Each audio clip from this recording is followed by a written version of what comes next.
Our State of the Franchise series continues. This time, it's the New York Giants. And Sam, I think the first thing we need to discuss, of course, the quarterback situation. Eli Manning slated to be the starter once again, but we have not seen a strong season from him really since 2012, 2013. Despite what happened statistically last year, it was a pretty good statistical season, but throw-for-throw PFF grade still ranked in the 20s among quarterbacks.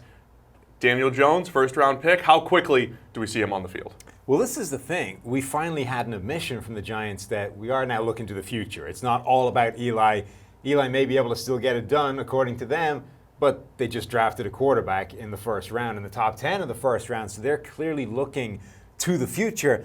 And if you look at the rest of this roster, I mean, the future should essentially be determined by what is best for Daniel Jones' development, because this team, in its current state, is not going to the Super Bowl this year. Eli Manning is not going to be the difference between this team making noise and not. If you look at his PFF grades, you're right. The last really good grade came back in 2012. That was 78.7. Since then, we've basically been in the 60s every single season of his career since that point. 64.3 last season. Those are not good grades at all. In fact, those at this point are very replacement level grades. So you have to ask yourself, is putting Daniel Jones out there early going to harm his development? And if not, is he really going to be worse than Eli Manning?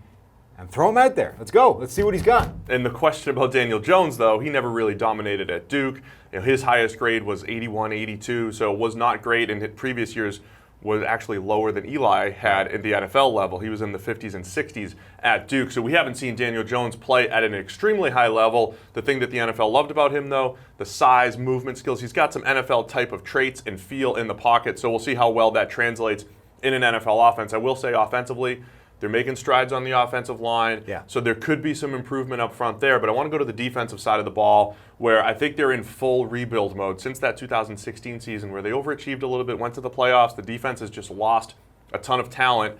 But I like where the rebuild may have started in the draft. A few cornerbacks that we like, and then big Dexter Lawrence at nose tackle. Yeah, it's an interesting direction that they're taking with rebuilding this, because they did draft some cornerbacks. That's an important thing. But you make a big trade to bring over Jabril Peppers, essentially a strong safety, replacing Landon Collins, who's obviously departed. Then your biggest move in the draft is getting Dexter Lawrence, who may be able to be a three-down player and add some real pass rush at the next level, but is essentially a nose tackle. His primary focus will be shoring up the run up front, an area where they already had some big bodies up there. So I like the players they brought in. I think in isolation, they're all talented players. It's just you have to question the areas that they're choosing to focus on initially. Is it the area that you want to strengthen first and foremost if you're going for a significant rebuild? And I think early in training camp and during the season, Giants fans really want to see the development of first-round corner DeAndre Baker, Julian Love, who's a fourth-rounder, but we had more of as a second-round type of prospect, another cornerback.